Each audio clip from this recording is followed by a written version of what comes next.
Okay, so working on the start Choppin solo, just getting our bearings. Here's this. First of all, we talked about, that being like an A chord. And here it is in C. I'm playing the chord C, and that's as well as, and that's where we find ourselves in this A solo. Is very much on top of this A chord right here in our behind the number 1 box pentatonic 5 area. So if you want to get your bearings, go ahead. But the truth is that he pretty much just plays. There it's just like it's like that part of it. In fact, you might just be like, get your bearings, cool. So the whole first bit involves an index bend. This is very hymn loopy stuff. That sounds like. So that's you bend, you strike it a couple times. And then the key thing in the next bit is making it 3 distinct movements. So we're like, so you just have to, not like kind of slow it, but go, really clearly. So I've been doing this for like a while, so my hand's a little tired, but there we are. So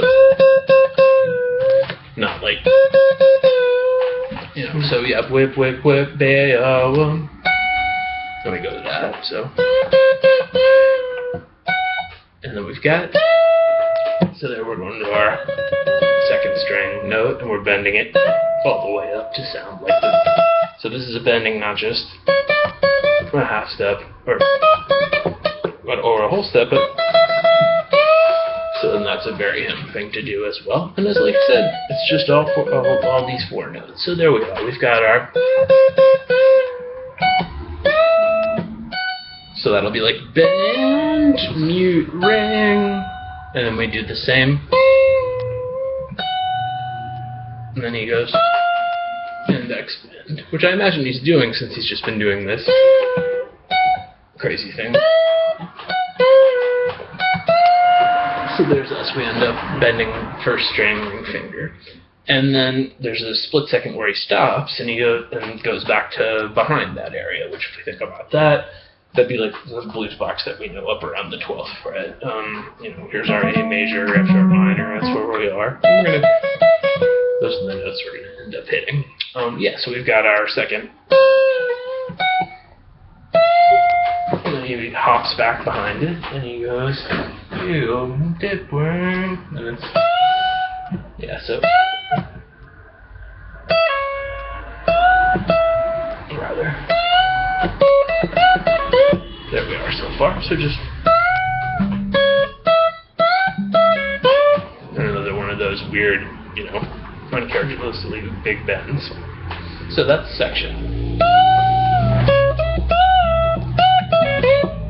Then we have to do a pretty fast move. So there we are. And then we need to right hand dampen and get yourself all the way to the 14th fret for this. So yeah, I would just work on that from like a geographic standpoint. Just be like, here I am doing that, and my index finger is going to shoot for this position for A, and that, so it's like we're going here. And first, that's us in 1st position, like an A chord going this. So we're up here going.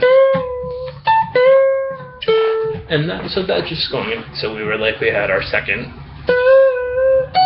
Excuse me. Or rather, yeah, we had. And then we got this. And now we've got a, so there's our first case of a note that's a bend that sounds like 2 notes, which is just I chill, then I bend. And then, really normal stuff, so. And that's like going, like every country, so. Here, so yeah, it's, psycho rockabilly thing. There we go. Frankly, my next fingers, a little too tired to do this whole thing, but I'll give it a whirl.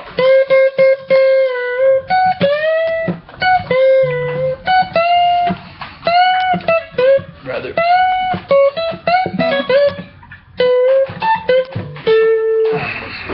Cool. So there you are, and let's this whole thing.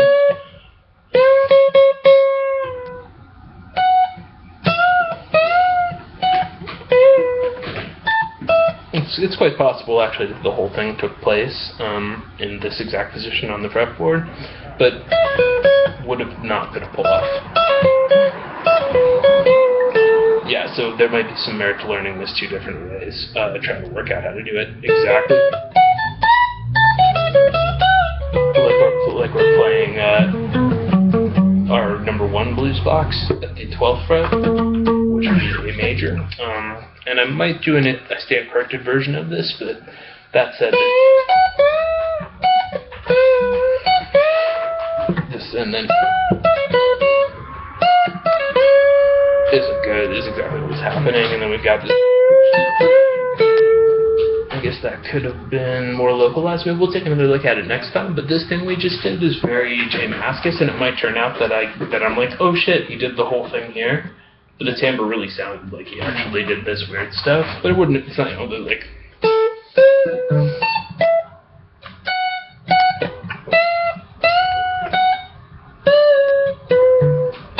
Yeah, there's things I would have made it equally difficult about either of them, and cool, so this is, index bend, regular bend, and there you are. There's their Choppin solo.